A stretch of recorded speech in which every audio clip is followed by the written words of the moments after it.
All right. Hello and welcome to this episode where we're going to talk about the power of indifference when it comes to OCD and anxiety recovery. So, for those of you that don't know me, my name is Matt Cotty, and I'm a licensed clinical social worker and the founder of Restored Minds and the creator of the AAA Response. And when we talk about OCD and anxiety recovery, one of the things is that we bring in so much stuff internally to the recovery process that actually keeps us stuck. And it took me a long time to realize this for myself. And so when we can, talk about a concept like this, it's, the hope is it can really shorten, your recovery journey and really help you on your journey. And, for those of you that, are listening to the show, whether, on whatever platform, I just want to, articulate and really ask your help that, we really appreciate your support by liking and subscribing, as well as leaving comments, even a review on iTunes, sharing, all of the ways that you can support us. And they're simple things, right? But it helps us get the message out to people. And it's one of those ways that you can help us and this show, because this is listener supported, and it's important that we try to get this out to as many people as possible. So thank you for that. Now, when we talk about indifference, what does that mean, right? And really what I'm talking about is being indifferent to the presence of thoughts and feelings in your mind. So in the last two episodes, we've talked about the importance of diffusing from your thoughts and separating and detaching from your thoughts, and then diffusing from your emotional experiences as, something that you're is something that you're witnessing, right? That you are, you're the observer of, right? It's not who you are, right? Not identifying with your emotions, not identifying with your thoughts. And then the question is, okay, well, now what, right? Well, and this is where the power of indifference comes into play, because so many of us, when we start on this journey of recovering from OCD, anxiety, panic, right? These internal experiences, whether they're in our minds or bodies, and this could even be applied to, concepts of chronic pain and different bodily pain that occurs from emotions, right? And so the whole work of Dr. John Sarno and MTS, right? I mean, it's just a fascinating overlap here, that I'm learning more and more about. And I'll talk more about that on a later episode, I think. But anyways, when we talk about indifference, we're talking about our ability to allow an experience to happen and not judge it, right? That's really all it is. It's just I'm indifferent to it. Like, think about something that you're wildly indifferent to, right? Like, think about a sports game. Like, if you're not a sports fan, think about a sports game that you would just be totally indifferent to, right? Like, if you're like, and like, I'm not huge on baseball, right? Like, I'll go to games but I don't follow it, and it's just not a sport that is one that, like, can hold my attention very long, right? It's just not something I'm passionate about. I like going to games, and I'll watch a game, and especially in the playoffs and stuff, but it's just not my passion. So when someone's like, when I see a baseball game on TV, and it's especially two teams that I don't know anything about, right? And I don't know any of the players, and I have no emotional connection, I'm completely indifferent to the game itself, and I'm completely indifferent to whoever wins the game. But there's other people who are like diehard fans of both sides of those teams, and it's like it can make or break their day if the team wins or loses, right? Same exact event, completely different perception of the event, right?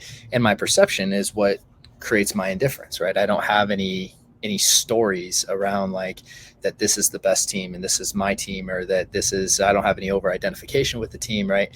So I when I have this kind of indifferent stance to it, whatever happens, right? Now, most of us, what happens with intrusive thoughts, feelings of anxiety, all this different things we experience with OCD and anxiety, is that we we have a set standard of how things should be, right? We have this belief in our mind, and it's a belief, right? It's not a fact. It's a belief. It's a story we tell ourselves. I should not have these thoughts. I should not have these feelings. I should only be feeling this way, right? And when we have that, what happens is that we then need our internal experience to be a certain way to be okay. See, most people don't realize that, like, you can be totally okay and have intrusive thoughts or even feelings of anxiety, right? Because it's not the actual experience of either of those things that is the problem, but our perception that shouldn't be there, and then our reaction and resistance to that. And paradoxically, right, as it's famously said, what you resist persists.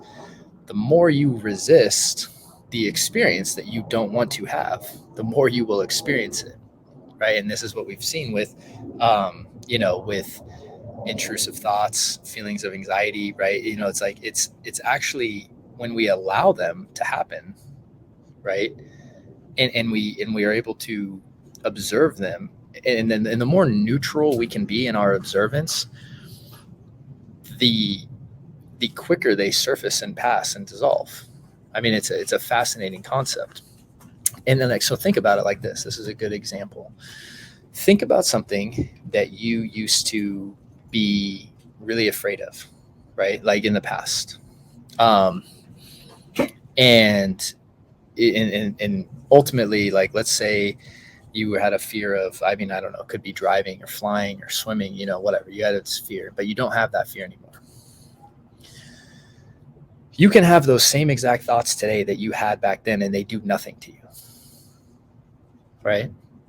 And most of us can think back on a time in our life where we had these, thoughts about something or this fear about something, and, we can literally have that same exact thought that we had in the past, and it does nothing to us now.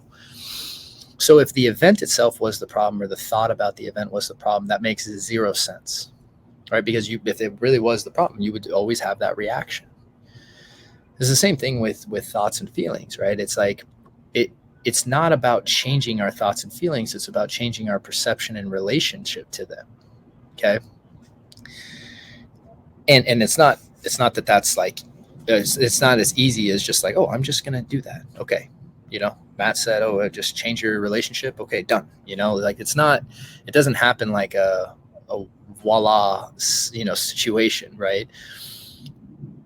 But identifying that that's the problem then allows us to work on the problem from that context. If we are working on the problem from a context of, this is an intrusive thought problem, or this is a feeling problem and I need to get rid of them, well, then we're always going to be working in that from that context. But changing, again, the way we see a problem allows us to change how we try to solve it, which then changes our results.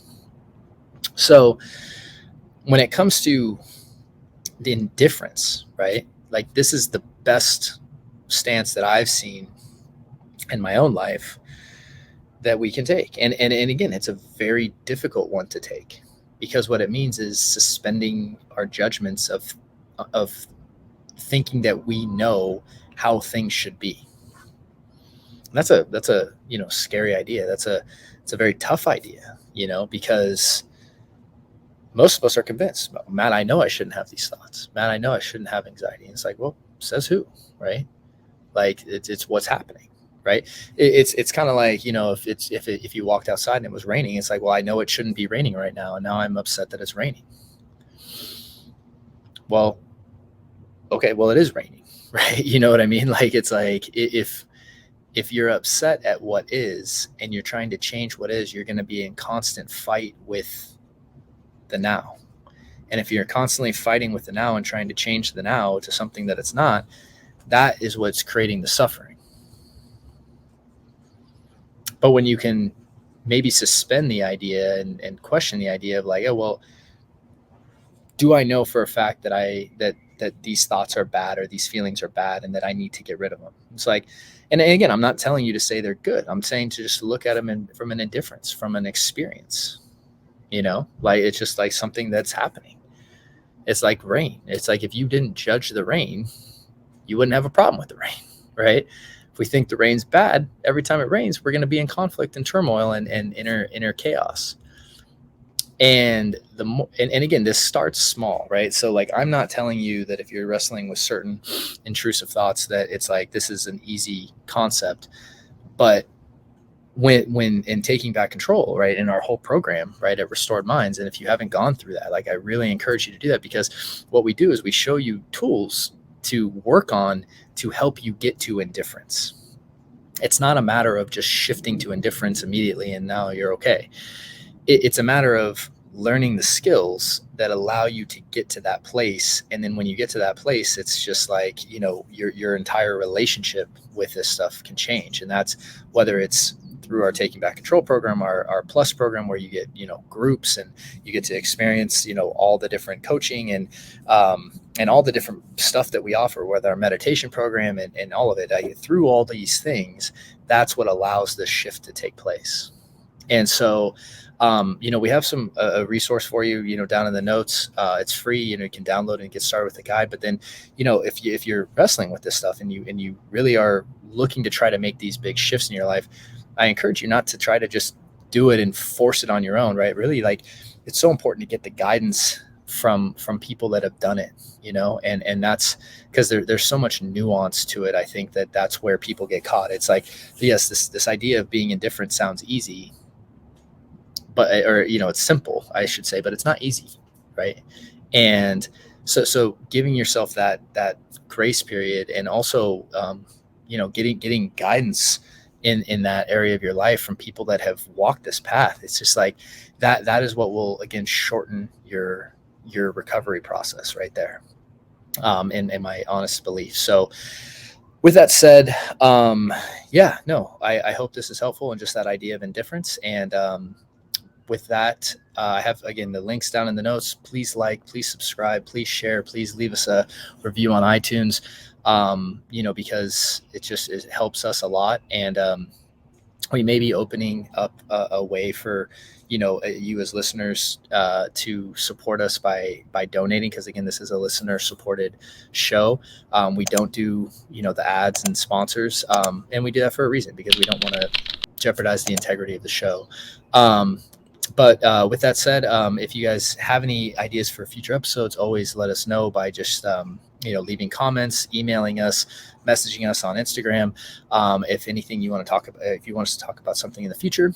And and with that said, visit us over at Restored Minds if you're looking to really start taking back control and taking your life back. So thank you guys, and I wish you guys a great week, and I will talk to you soon. Bye. Thank you so much for watching that video. And so if you're struggling with OCD and anxiety, I just wanted to let you know that we have a free training for you over at Restored Minds, where you can start learning how to use our AAA response to really break out of that loop and ultimately take back control of your life. And all you need to do to access is just click the little link below, and you'll be taken to a page where you can register today. Thank you so much.